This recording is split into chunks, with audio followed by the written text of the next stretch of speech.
There are 5 important things that we should do within 5 years of retirement. And the good news is anybody can do these. 4 of them are going to be financial related, and then one of them's not financial related. It's actually the first step, which is don't think about the numbers just yet. If you're just beginning the planning journey, we've seen people actually plan out their whole retirement and feel confident that they've got enough and they're not going to run out of money. But as they get closer to retirement, they hesitate because they have that thought in their head, what am I going to do all day if I'm not going to be working?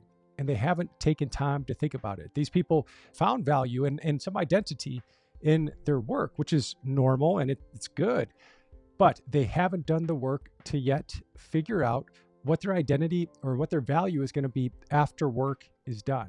I'll give you an exercise, actually some really good questions to think about if you're in this within 5 years of retirement, or if it's coming on sooner than you thought, or even if it's unexpected and you've got some thinking to do. I'll give you some questions to navigate. But before I do that, it might be helpful to get just a refresher on 3 of the key non-financial things that you need to have right for a successful retirement. It's 3 C's. You might have heard those before if you've seen other videos, but the 3 C's, number 1 is creativity, right? We use our mind at work or in our business to solve problems and use creativity it could be outside of work as well. Creativity is just an important part of being a human, right? It's what we might have been created to do. And if you don't have a creative outlet in retirement, well, we've seen that something is missing. And there's a gap in retirement that people aren't able to fill if they're not filling this creative outlet. And creativity too, it can also be related to curiosity, right? Curiosity is the fountain of youth. And that continuation or that expansion of our brain, or just that idea of growing in retirement, is so important. Growing doesn't stop when we retire. We have to keep doing it, because if we're not growing, then we're either staying in stasis or we're dying. Obviously, we're all getting closer to dying, but we could still expand our mind and continue to grow. The second C is connection, right? We know how important it is for relationships, just for mental health and for longevity and for happiness. So investing time and effort to grow relationships in retirement with others and with God is key.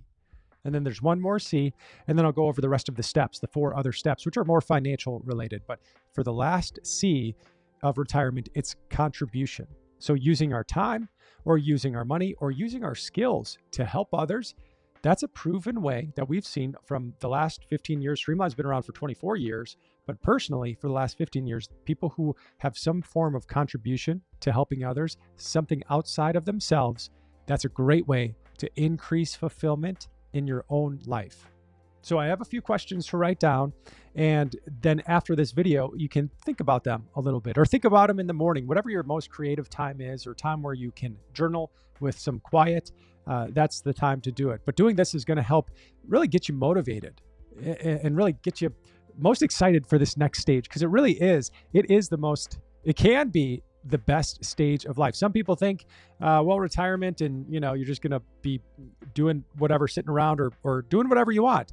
But there's a purpose to it. And a lot of people who have that fulfillment think about these questions, because we got to make sure, if you're in a job that you don't like right now, we also have to make sure we're not just running away from something, but we're running towards something. Your future is going to be even better than your past. And this simple question, you may have heard it before if you're subscribed and if you've watched some of the other videos.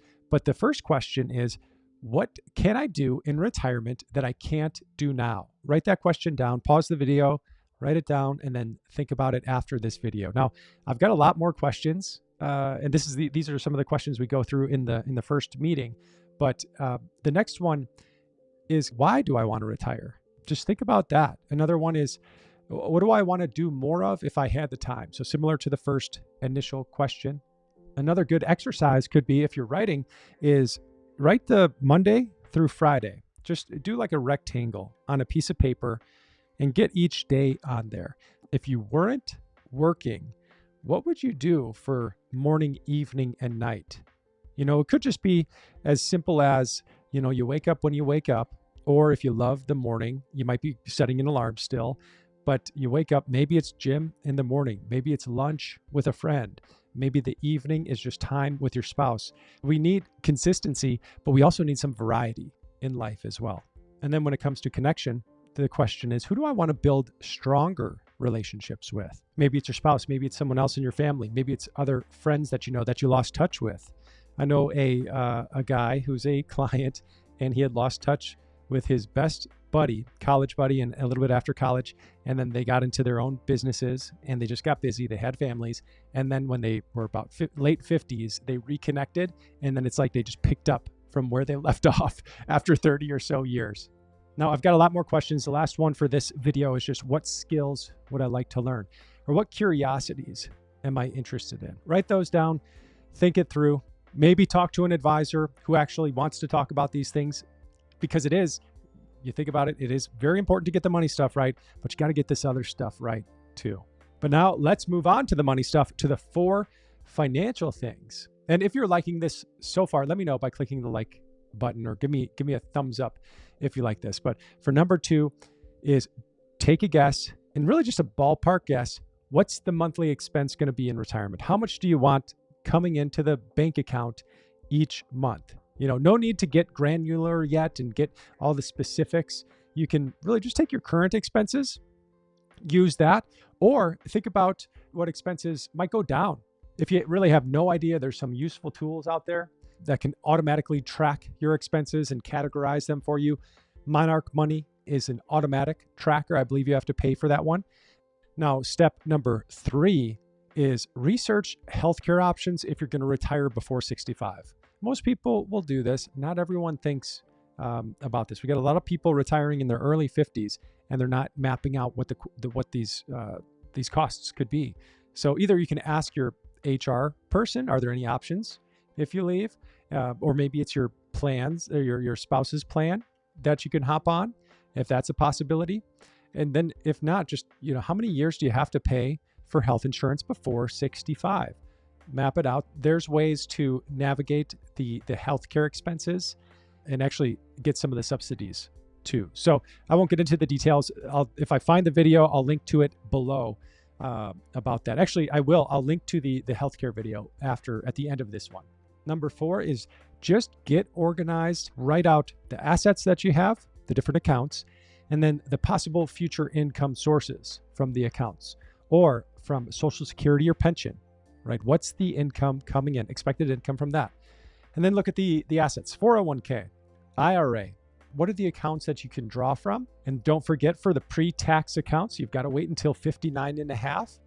There's some 401ks that allow you to start taking withdrawals at 55 without that penalty. I've got another video on how to do that. I'll also include at the end.